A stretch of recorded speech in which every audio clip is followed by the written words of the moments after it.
Padaan po. Kaya motor?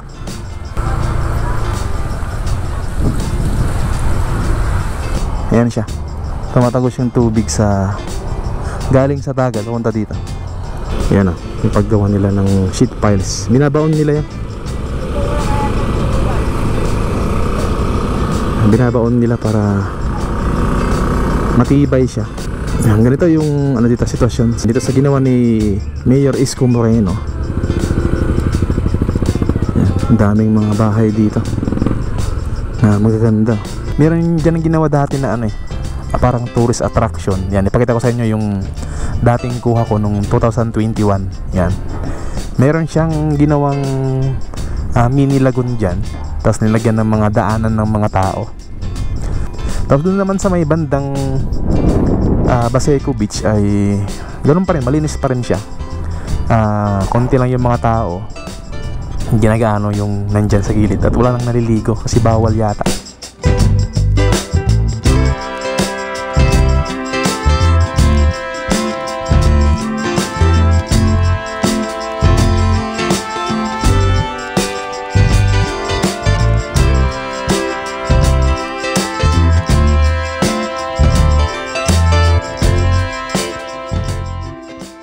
Good morning guys, dito tayo ngayon sa may parte ng Baseco. At check natin yung ano dito. Check natin yung Baseco Beach kung kumusta. Tama ba tong way ko? Papunta dun sa ano. Ayun, tama.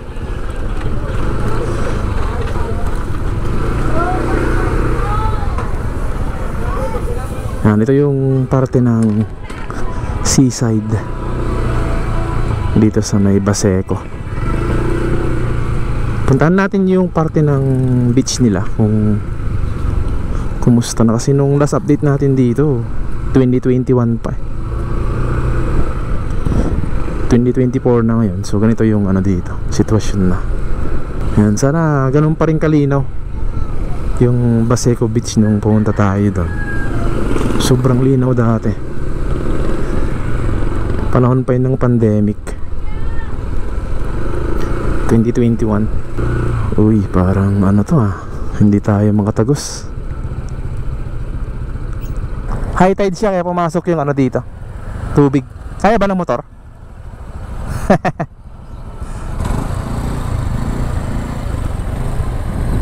Hindi kaya? Yan o, yung ano, sakyan. Kaya ba? Mahirap na, no? Ikot tayo.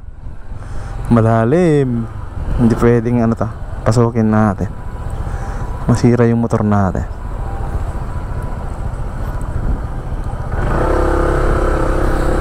Tayo sa kabila. Ayan, high tide kasi siya kaya ano, pumasok yung tubig sa kalsada. Kaya tayo.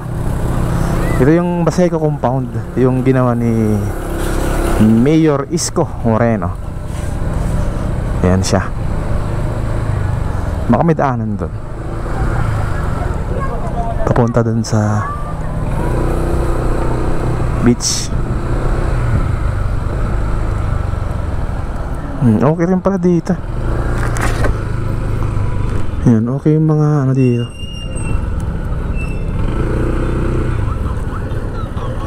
Okay, mga bahay dito. Hindi kotse pa yung iba. Yan. Ikot tayo.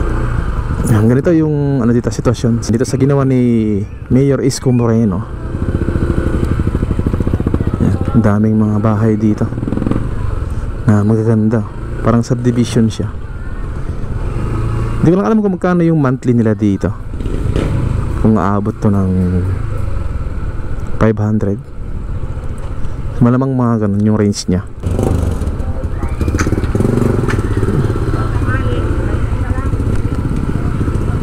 Ay, malalim na rin dyan. Pumasok na. Parang walang daanan papunta doon. Malalim.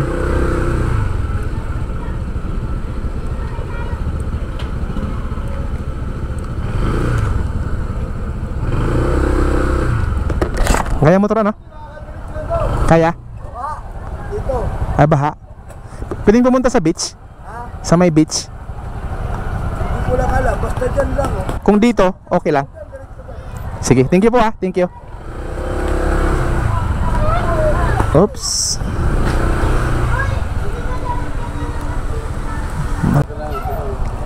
Sige. Thank you. Oh. Ganito yung sitwasyon dito. Padaan po. Kaya motor? Kaya yan.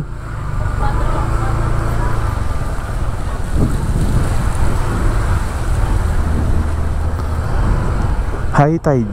Ganito pag high tide dito, pinapasok ng ano, tubig dagat yata to. Oo, tubig dagat. Ayun, ito na. Ito na yung tagos nun. Baha dun eh. Yan, baha dyan oh. Yan, ito yung baha. Yan. Ayan oh, umaawang yung ano dito. Tumatagos yung tubig. Ayan siya. Tumatagos yung tubig sa galing sa dagat papunta dito. Yan. Halo kasi ito eh, dagat tsaka ilog. Ito yung ilog Pasig, yung dulo niya. Yan, halo na siya. So naglalagay sila ng sheet piles yan oh, mga sheet piles yan. Hanggang dun yun oh. Kaya mayroon dun ano, excavator. Yan, nilalagay nila yung mga sheet piles.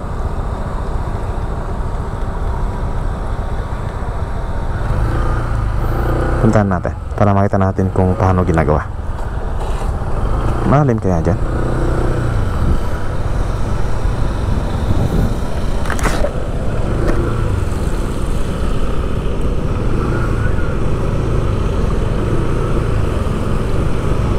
Yan o, yung paggawa nila ng sheet piles. Binabaon nila yan.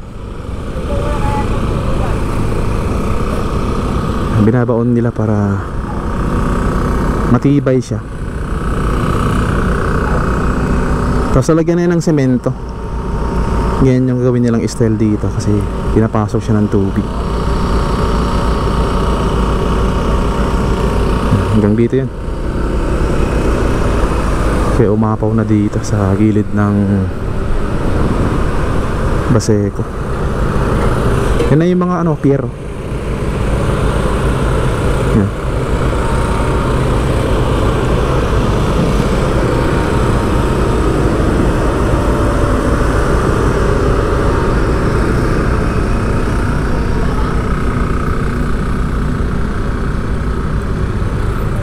Sa gilid. Malalim dyan banda. Malalim.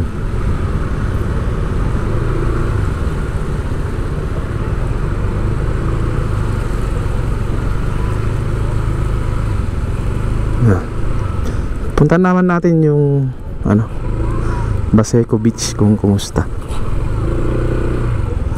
Ito yung mga gamit nila, mga sheet piles yung binabaon nila. Ano yun? Dikit-dikit yan para walang ano, pumasok na mga tubig, para mas matibay. Sarado yata. Bukas ba?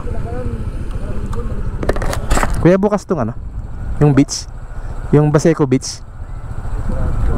Sarado. Yan, ito yung gilid ng ano, ng Baseco. Itong ginagawa dito. Nandiyan na kasi yung ano eh, yung Baseco Beach dyan banda sa left side natin. Walang daanan eh, baha.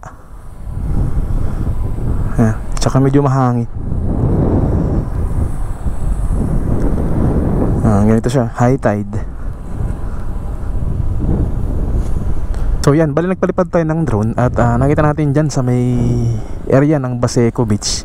Meron dyan ang ginawa dati na ano eh, parang tourist attraction. Yan, ipakita ko sa inyo yung dating kuha ko nung 2021. Yan, meron siyang ginawang mini lagoon dyan. Tapos nilagyan ng mga daanan ng mga tao.